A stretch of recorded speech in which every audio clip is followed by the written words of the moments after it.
కేంద్ర ప్రభుత్వ పెన్షనర్ల హక్కులను కాలరాయడమే. హలో జయసి గారు, హలో జయసి గారు, మీరు జేఏసీ ఆఫీసులో ఉన్నారా? మేమంతా ఇక్కడ కలిసి ఉన్నాము. టీవీ లైవ్ చూస్తున్నారా? కేంద్ర ప్రభుత్వం ప్రకటించిన పెన్షనర్ల బిల్లు అన్యాయంగా ఉందా, మీరు త్వరగా వచ్చేయాలి. రైట్ మేమందరం ఇక్కడే ఉన్నాం, వస్తున్నాం, ఇప్పుడే వస్తున్నాం. సరే సరే వెళ్దాం. అలాగే.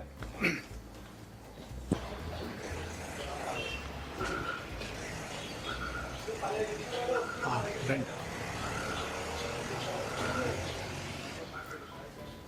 హలో ఫ్రెండ్స్, సత్యనారాయణ గారు. హలో రండి. సరే ఏం భయపడకండి, కంగారు పడకండి. సరే చెప్పండి. న్యూస్ కేంద్రం తీసుకున్న నిర్ణయం వల్ల లక్షల మంది పెన్షన్ల హక్కులు హరించే విధంగా ఉంది. మనం దీని మీద తక్షణమే పోరాటాన్ని ప్రకటించాల్సి ఉంది. అవును. అసలు 40 ఏళ్ళు సర్వీస్ చేసి పెన్షన్ మీద బతకొచ్చని ఆశిస్తే 10 ఏళ్లకు ఒకసారి వేతన మరియు పెన్షన్ సవరణలు చేయాల్సింది పక్కకు పెట్టి విఆర్ఎస్ ఇచ్చి ఇంటికి పంపి ఇప్పుడు పెన్షన్ రివిజన్ చట్టాన్ని రద్దు చేయడం ఎంతవరకు సమంజసం? ఇది అమానుష్యం. అయ్యో, పెళ్లి కావాల్సిన పిల్లలున్నారు, వృద్ధాప్యంలో ఉన్న మా తల్లిదండ్రులు ఉన్నారు. మాకు ఆరోగ్యాలు అంతంత మాత్రమే. బ్రతికి బట్టకట్టగలమా? ఈ చట్టం ద్వారా 2 అమ్మాయిల పెళ్లిళ్ళు ఎలా చేయాలి? మా వృత్తికి ఇప్పుడు ఇచ్చే పెన్షన్ ఎంతకాలం సరిపోతుంది? పే రివిజన్ చేయకపోతే నాకు కడుపు కోత మినహా మరేమీ మిగలదు. పదవీ విరమణ పొందానే కానీ సొంత ఇల్లు లేదు, బ్యాంకు బ్యాలెన్స్ లేదు, అంతంత మాత్రపు ఆరోగ్యాలు. ఇదేమిటి?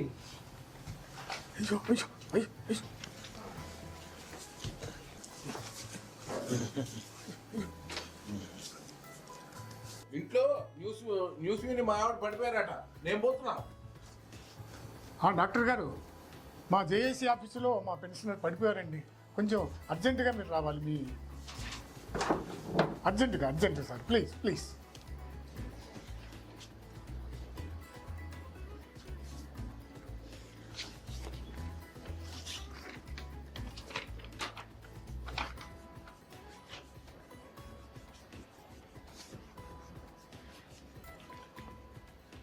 సార్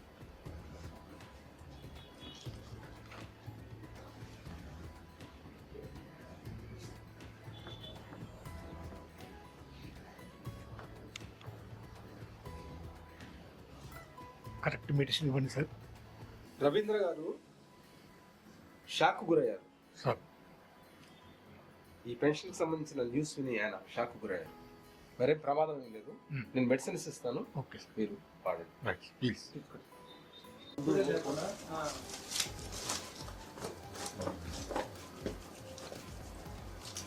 మెడిసిన్స్ వాటర్ తీసుకోండి. ఈ మందులు వాడండి.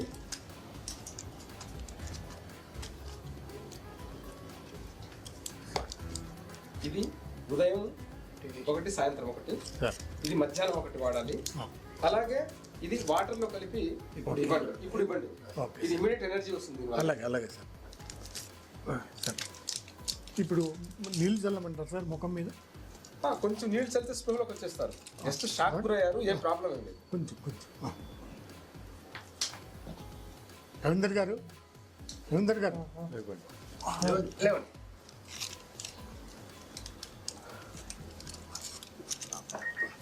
చెప్పాను కదా, కొంచెం షాక్ గురయ్యారండి. కూర్చోండి.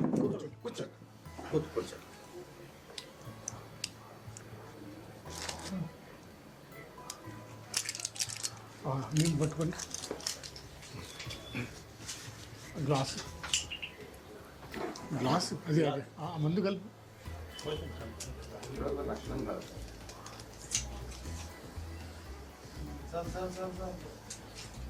సార్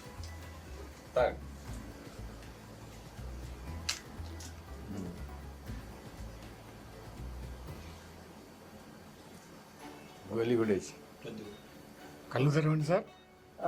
సార్ కళ్ళు తెరవండి సార్ ప్లీజ్. ఏం కాదు ఏం కాదు. ఇంకేం కాలేదు, ఓన్లీ కొంచెం షాక్. టాబ్లెట్ ఒకటి ఎత్తుకోండి. Water bottle. నీళ్ళు తీసుకోండి.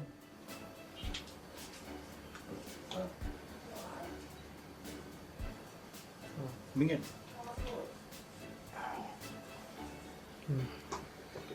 ఓకే రెస్ట్ తీసుకోండి. మీరు ఆందోళన చెందాల్సిన అవసరం లేదు, సార్ కేవలం షాక్ గురయ్యారు. Okay now it's all right. Okay thank you sir. నేను చెప్పినట్టు ఆ మందులు మళ్ళీ ఒకసారి స్టెప్ పెట్టి చూడండి సార్. ఏమీ లేదండి, నేను షాక్ గురయ్యారు అంతే. అంతేనా? గాలి పీల్చండి.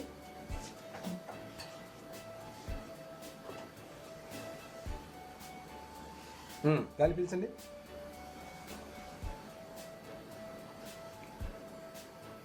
No he's quite okay. Right sir. Thank you sir. Okay thank you. Thank you sir. Doctor గారు సార్ మీ ఫీజు అది ఫీజు 300 రూపాయలు, సార్. మెడిసిన్స్ ఒక 500. సార్ ఫోన్పే చేస్తాను సార్. క్యాష్ లేదా? క్యాషా ఉందా? Thank you sir. ఈ డబ్బులు సార్ ఉద్యోగం నిమిత్తం ఇచ్చండి. మీ ఫీజు పర్వాలేదు, నేను రిటైర్డ్ ఉద్యోగిని. అవునా? Thank you sir. Thank you sir. ధన్యవాదాలు sir. Right. Thank you sir. Thank you. సరే మా పెన్షనర్ల వెన్నంటూ ఉండండి సార్. ఈ ఆందోళన ఈ దీంట్లో సంక్షోభం ఏర్పడింది మాకు. తప్పకుండా. నేను కేంద్ర ప్రభుత్వ విశ్రాంతి ఉద్యోగిని. అంటే CGH సెంట్రల్ గవర్నమెంట్ హెల్త్ స్కీమ్లో ఉన్నారు. ఓ సార్ థ్యాంక్ యూ. చాలా సంతోషం సార్. నాకు తీరే నిర్ణయం జరిగింది. నాకు ఇంట్లో సమస్యలు చాలా ఉన్నాయి. కూర్చోండి సార్. రండి మా ఉద్యమంలో పాల్గొనండి. రండి సార్ కూర్చోండి. Thank you.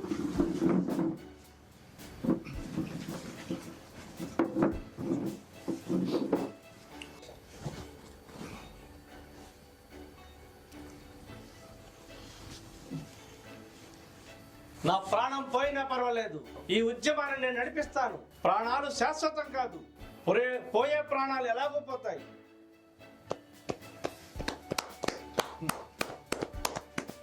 అవును, నేను కూడా అన్ని సమస్యలపై అహర్నిశలు నాకున్న సమయాన్ని వెచ్చిస్తాను.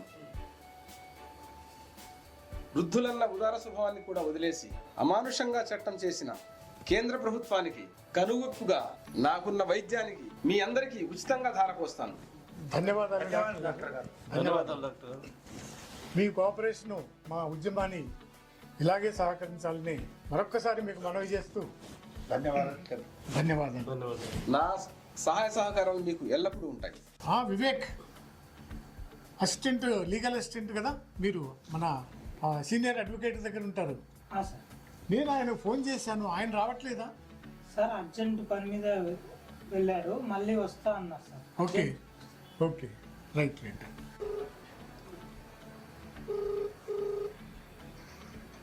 హలో, ఎంపీ గారు నమస్కారం సార్. నమస్కారం అండి. సార్ మేము జేఏసీ ఆఫీస్ నుంచి మాట్లాడుతున్నాను సార్. నా పేరు నారాయణరావు. ఓకే అండి, చెప్పండి. ఏంటి? సార్ మీరు ఎక్కడ ఉన్నారు సార్? నేను ఆంధ్రవేలో ఉన్నానండి. ఢిల్లీలో ఉన్నారా? ఢిల్లీ నుంచి వస్తున్నారా సార్ హైదరాబాద్? ఢిల్లీ నుంచి హైదరాబాద్ వస్తున్నా. సార్ మీతో ఒక ముఖ్యమైనటువంటి విషయము.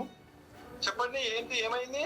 అదే మొన్న మార్చి 25వ తేదీన కేంద్ర మంత్రి చేసిన చట్టాన్ని, ఆ ఫైనాన్షియల్ బిల్లులో చేసిన చట్టానికి ఓకే.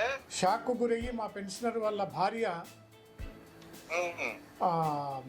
పడిపోయారు. స్పృహ తప్పి పడిపోతే అయ్యో, ఏమైంది? స్పృహ తప్పి పడిపోయారు సార్. మరి ఏం చేశారు మీరు? హాస్పిటల్కి తీసుకెళ్ళాము. వెంటనే తీసుకెళ్ళి చూపిస్తే వాళ్ళు 5 లక్షల బిల్ అవుతుంది అంటున్నారు. అరే, అది కూడా సెంట్రల్ గవర్నమెంట్ హెల్త్ కార్డు ఉంది, ఆ డిస్కౌంట్ పోను 5 లక్షలు కట్టమని అంటున్నారు సార్. డిస్కౌంట్ అయిపోయిన తర్వాత ఇంకా బ్యాలెన్స్ 5 లక్షలు కట్టమంటున్నారు. ఇక మీకు తెలిసిందే కదా, మా అసోసియేషన్లలో ఇంత పెద్ద అమౌంట్ అంటే చాలా కష్టం. అందులో పెన్షనర్లం సార్ మేము. ఓకే, అయితే ఏం చేయమంటారు? కాబట్టి దయచేసి మీరు మీ ఫండ్ నుంచి మరి ఏమైనా విరాళం సరే మీరు అతని ఫోన్ నెంబర్ ఏమైనా ఇవ్వండి, సార్ నేను అతనికి ఒక 3 లక్షల రూపాయలు ట్రాన్స్ఫర్ చేపిస్తాం. సార్ మీకు ఇప్పుడే నేను సత్యనారాయణ గారి అకౌంట్ నంబరు మీకు మెయిల్ చేస్తాను సార్. సరేనండి, నేను చేసేస్తాను మీకు. సార్ వచ్చిన తర్వాత మీకు కలుస్తాం సార్. ఓకేనండి, మంచిది. Thank you sir, thank you very much. ఓకేనండి, అంత మంచిదే కదా. సార్ అంత మంచిదే సార్. అదే ఓకే, సరే, థ్యాంక్ యూ, థ్యాంక్ యూ. విన్నారు కదా? ఎంపీగా చాలా గొప్ప వ్యక్తి. అవును. చాలా మంచిది. చాలా మంది మంచి ఎవరండి? ఈ రోజు అతను ఫోన్ చేస్తే డబ్బులు వేసేవాడు. అవును. ఆయన గొప్ప మంచి మంచి మనసున్న వ్యక్తి. చాలా మంచి మనసు ఉన్న వ్యక్తి. మనసు ఉంది. ఈ విషయంలో ఆయన చాలా అభినందించాలి. మెచ్చుకోవాల్సిందే సార్, ఇలాంటి లీడర్లని మెచ్చుకోవాల్సింది. సరే ఇమీడియట్గా సంప్రదిద్దాం, మన ఆఫీస్కే పిలుద్దాం. చాలా మంచి. సరే బాబు. సరే వెళ్దామా ఆఫీస్కి వెళ్దాం. వెళ్దాం.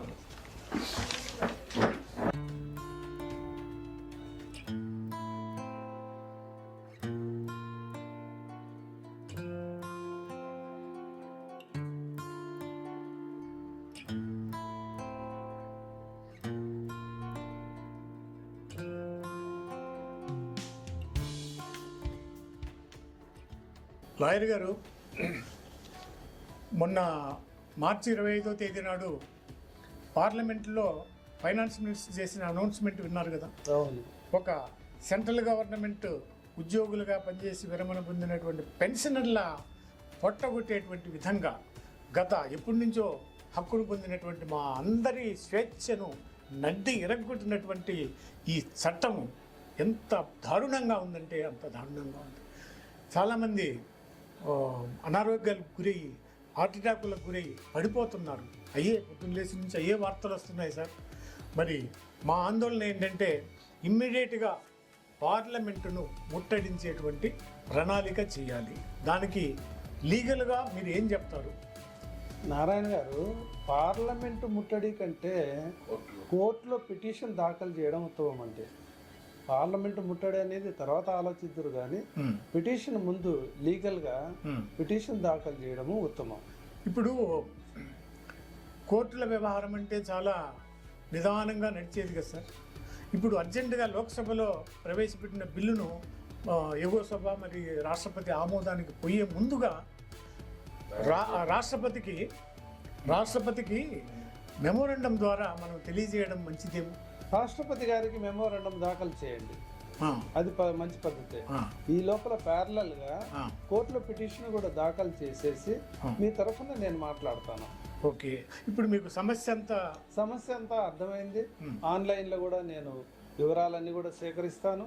జరిగిన వివరాలన్నీ కూడా మీరు కొన్ని క్లూలు మీకు ఇస్తాను. మీరు క్లూలు కొన్ని చెప్పండి. అలాగే సార్. ఇప్పుడు ఓకే, కోర్టులో పిటిషన్ వేస్తాము, రాష్ట్రపతికి దాన్ని ఆమోదం చేయొద్దని మెమోరాండం ఇస్తాము. మరి ప్రజల్లోకి తీసుకెళ్ళడం ఎట్లాగా? ప్రజల్లోకి మీ యూనియన్ల ద్వారా మీరు తీసుకెళ్ళండి. అంటే ఉద్యమాలు నడపాలి. ఉద్యమాలు నడపండి, రాష్ట్రపతికి మెమోరాండం సమర్పించండి. At the same time parallel గా నేను కూడా పిటిషన్ దాఖలు చేసేసి మీకు న్యాయం జరిగేలా చూస్తాను. ఓకే సార్, ధన్యవాదాలు. అంటే ప్రజల్లోకి వెళ్ళడంలో లీగల్గా తప్పేం కాదు కదా? తప్పు కాదు. ఓకే, అలాగే సార్. నారాయణ గారు, దీని గురించి నేను కూడా ఒక పిటిషన్ దాఖలు చేయాలి అనుకుంటే సుప్రీంకోర్టులో, కానీ మీరు కొన్ని క్లూస్, అసలు ఏం జరిగింది, దీనికి వెనకాల బ్యాక్గ్రౌండ్లో ఏం జరిగిందో వాటి వివరాలు సంక్షిప్తంగా చెప్పండి, నేను నోట్ చేసుకుంటాను. ఓకే సార్, అలాగే. అయితే నేను కొన్ని క్లూస్ మీకు చెప్తాను. మెమోరాండం తయారు చేస్తూ పిటిషన్కి కావాల్సినటువంటి ఇన్ఫర్మేషన్ నేను మీకు అందజేస్తాను. అట్లాగే ఒక కాపీ మా నియోజకవర్గంలో ఉండేటువంటి ఎంపీ గారికి కూడా ఒక కాపీ ఇవ్వండి సార్. అలాగే. అది కదా, ఇప్పుడు మన ప్రియతమ నాయకుడిని కాదని మనం పోగొట్టు కదా. మరి అడ్వకేట్ గారిని కూడా అడుగుతున్నాను అదే. ఏం సార్, ఇప్పుడు ఎంపీ గారిని మనం తోసిపుచ్చిపోవడం అనేది కరెక్ట్ కాదు కదా. చాలా చక్కటి ఆలోచన. అది బాగుంది, చాలా బాగుంది. ఎందుకంటే ఏ ఆపదకైనా కానీ ప్రథమ చికిత్సలాగా మనం ఆయన దగ్గరికి వెళ్తాం కదా. అందుబాటులో ఉండే లీడర్ అయితే. అవును. Okay sir. ఈ దారుణం జరిగిన దాని వెనకాల కొన్ని వివరాలు మీరు ఇవ్వగలరా? తప్పకుండా క్లూస్ చెప్తాను సార్. ఇది కేంద్ర ప్రభుత్వం ఈ ఉద్యోగులు 1982కు ముందు ఉన్నటువంటి ఉద్యోగులందరికీ కూడా పదవీ విరమణ చేసిన తర్వాత ఫిక్స్డ్గా 50 రూపాయల పెన్షన్ వచ్చేది. అది గత ఎన్నో సంవత్సరాల నుంచి ఫిక్స్డ్గా ఉండేది. రాను రాను మేధావులైనటువంటి డిఎస్ నకారా గారు ఈ సమస్యను గుర్తించి, ఎందుకంటే 50 రూపాయలు ఫిక్స్డ్గా ఎంతకాలం గెటాన్ అవుతాం ఒక పెన్షన్ కుటుంబం. ఆ విధంగా ఆకాశాన్ని అంటుతున్నటువంటి ధరలు, ఖర్చులు, అనేక కుటుంబాల ఖర్చులు పెరుగుతున్నాయి, మెడికల్గా పెరుగుతున్నాయి. ఇన్ని దృష్టిలో పెట్టుకొని డిఎస్ నకారా గారు, ఆయన కేంద్ర ప్రభుత్వం మంచి ఎగ్జిక్యూటివ్ ఆఫీసర్గా పనిచేసినటువంటి ఆయన మేధస్సుతో ఒక పిటిషన్ వేశారు. సుప్రీంకోర్టులో పిటిషన్ వేసి కేంద్ర ప్రభుత్వ ఉద్యోగులకు ప్రతి 10 సంవత్సరాలకి పే రివిజన్ అంటే వేతన సవరణ జరగాలి, విరమణ పొందిన వాళ్ళకి పెన్షన్ రివిజన్ కూడా జరగాలి అని చట్టాన్ని తీసుకొచ్చారు. ఈ చట్టాన్ని తీసుకొచ్చిన ఆ ఫైట్ చేసినటువంటి డిఎస్ నకారా గారి దయ వలన ఇప్పటికే ప్రతి సంవత్సరం ఆయన పేరు మీద ఉత్సవాలు జరుపుతున్నాం. అయితే దీన్ని సుప్రీంకోర్టులో అప్పట్లో ఉన్నటువంటి జస్టిస్ వైవి చంద్రచూడ్ గారు ఈ అంశాన్ని చాలా స్పష్టంగా పెన్షనర్స్ ఈ 10 సంవత్సరాలకు ఒకసారి పెన్షన్ రివిజన్ పొందటం వల్ల హక్కు, కేంద్ర ప్రభుత్వం ఇచ్చేటువంటి భిక్ష కాదు. ఎందుకంటే తక్కువ జీతంలో సర్వీస్ చేసినటువంటి ఈ సమస్య మీద ప్రతీ నెల కొంత ఫండ్ని గవర్నమెంట్ మినహాయించుకొని పే చేసేది. అంటే తక్కువ జీతం పొందేవాళ్ళు ఇచ్చే జీతంలో నుండి కొంత మినహాయించుకొని ఇచ్చేవాళ్ళు. సో అప్పుడు సర్వీసులో ఉన్న 40 సంవత్సరాల సర్వీసులో ఉన్నటువంటి వారు ఏదైతే మినహాయించుకున్నారో, కట్ చేసుకున్నారో, దాన్ని వృద్ధాప్యం పెన్షనర్గా వచ్చిన తర్వాత 60+ వచ్చిన తర్వాత ఇది ఒక పెన్షన్ రూపంలో దీన్ని తీసుకురావడం ఆరంభమైంది. ప్రతి నెల ఇస్తున్నారు. ఎందుకంటే ఒకేసారి ఇస్తే మొత్తం నాశనం అయిపోతాయి కాబట్టి డిఎస్ నకారా గారి అప్పీలు, జస్టిస్ వైవి చంద్రచూడ్ గారి ఆయన జడ్జిమెంట్ దేశవ్యాప్తంగా ఎంతోమందికి మేలు జరిగి సంబరాలు జరుపుకున్నారు. ఇది సమంజసమే అని అప్పటి రాజకీయ నాయకులందరూ కూడా ఆమోదించిన సందర్భాలది. సో అటువంటి 1982 నుంచి ఇంప్లిమెంట్ చేస్తూ దీన్ని 86లో ఒక పే కమిషన్, 96లో ఒక పే కమిషన్, 2006లో ఒక పే కమిషన్, 2016లో ఒక పే కమిషన్ చేసిన తర్వాత ఈరోజు ఆల్ ఆఫ్ సడన్గా రేపు రాబోయే కొన్ని రాష్ట్రాలలో ఎలక్షన్స్ ఉన్నాయో అవన్నీ మాకు అనవసరం. 8వ పే కమిషన్ కూడా అనౌన్స్ చేసిన నెల రోజుల తర్వాత కమిషన్ ఎటువంటిది వేయకుండా మరి ఈ పెన్షనర్ ఇంప్లిమెంటేషన్ని రద్దు చేయడం అనేది ఎంతవరకు సమంజసం అనేది మా అందరి బాధ.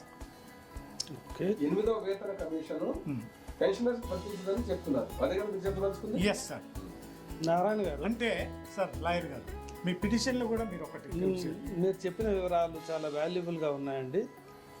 మీ అందరికీ జరిగిన ఈ అన్యాయాన్ని కోర్టుకు సవినయంగా మనవి చేస్తాను.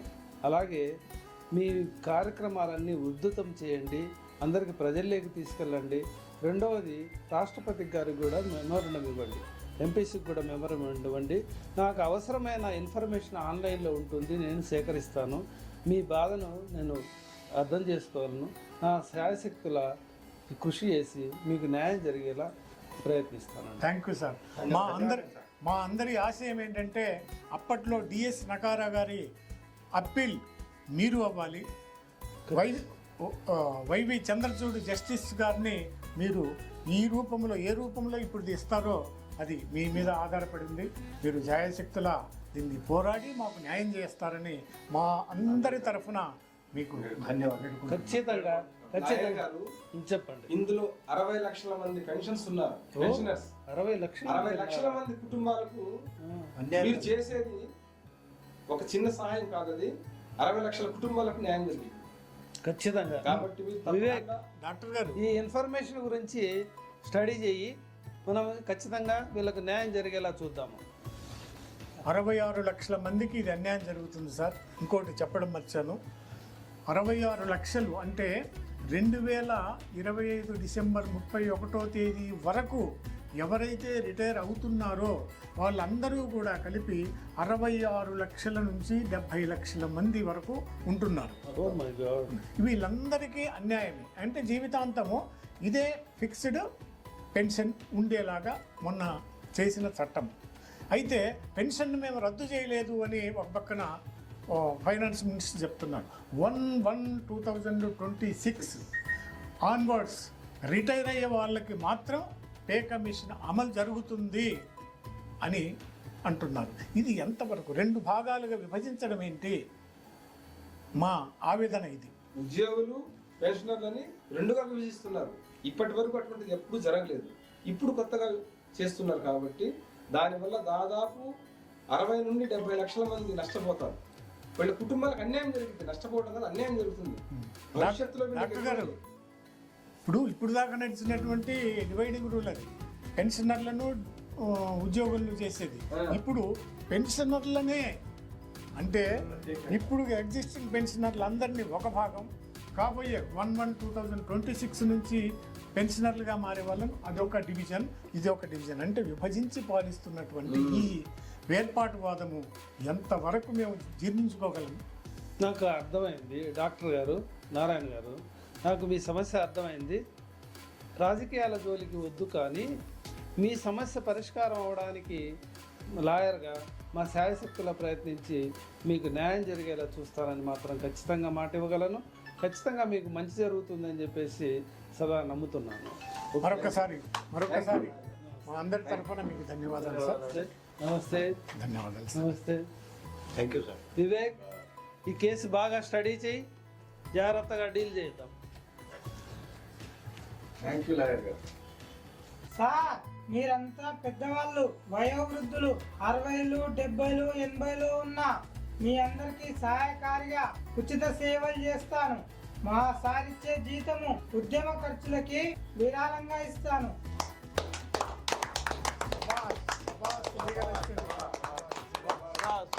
ధన్యవాదాలు. చిన్నవాడివైనా మమ్మల్ని మా వయోవృద్ధులను పెన్షనర్లను అర్థం చేసుకున్న నీకున్న దయాదాక్షిణ్యం కూడా కేంద్ర ప్రభుత్వానికి లేకుండా పోయింది కదా. మా బాధను అర్థం చేసుకున్న నీకు మరొక్కసారి ధన్యవాదాలు. ధన్యవాదాలు.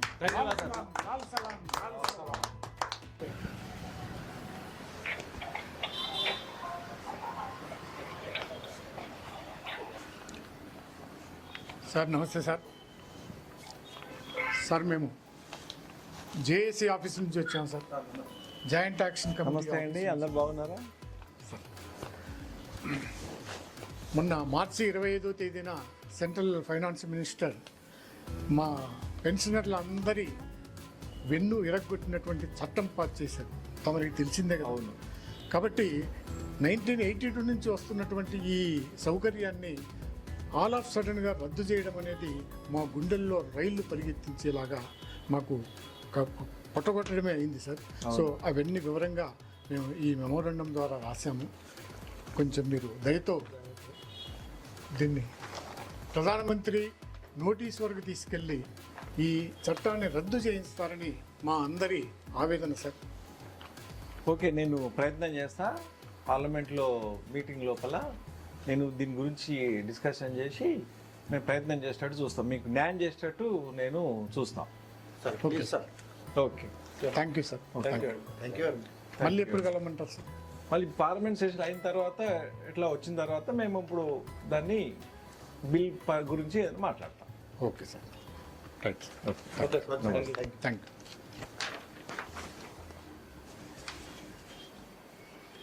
అందరూ కాంగ్రెస్ అనేది మంచి పదం, మంచి ముందున కంటూ అనమాట.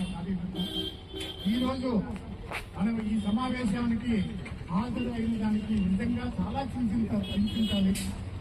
గత 8 ఏళ్ల నుంచి మనకు నానబెడుతూ కోర్టులకి తిప్పుకుంటూ కోర్టు వెళ్ళి ప్రిన్సిపల్ భరించి కూడా పక్కన పెట్టి 7 నెలల తర్వాత మళ్ళీ విధిజన్ని అనగదొక్కి కాలు రాస్తూ ఒకే ఒక రామబాణం లాంటి ఫైనాన్షియల్ బిల్ ద్వారా సెంట్రల్ గవర్నమెంట్ పెన్షనర్లందరికీ విధిజను జరగకుండా చేసేటువంటి ఫైనాన్షియల్ బిల్లుని 2025 మార్చి 25 తేదీ నాడు పార్లమెంట్ లో చట్టసభల్లో అమలు చేసిన తీరు మనం అందరి గంటి విరచడమే. ఇకపోతే మనకు ఇది ఎప్పటికీ కూడా ఈరోజు పెన్షన్ యొక్క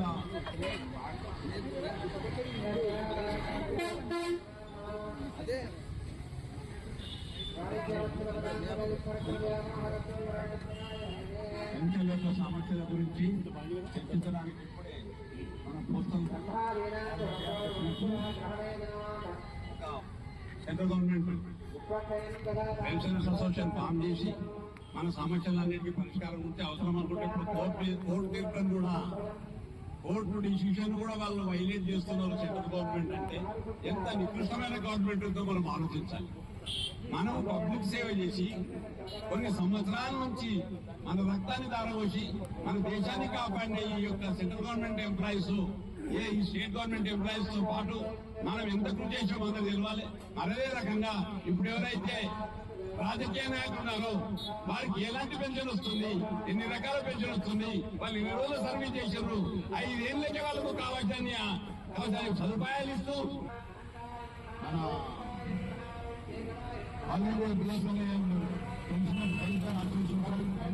మాట్లాడుతున్నాం. మీ అందరికీ శుభాకాంక్షలు తెలుపుతున్నాను.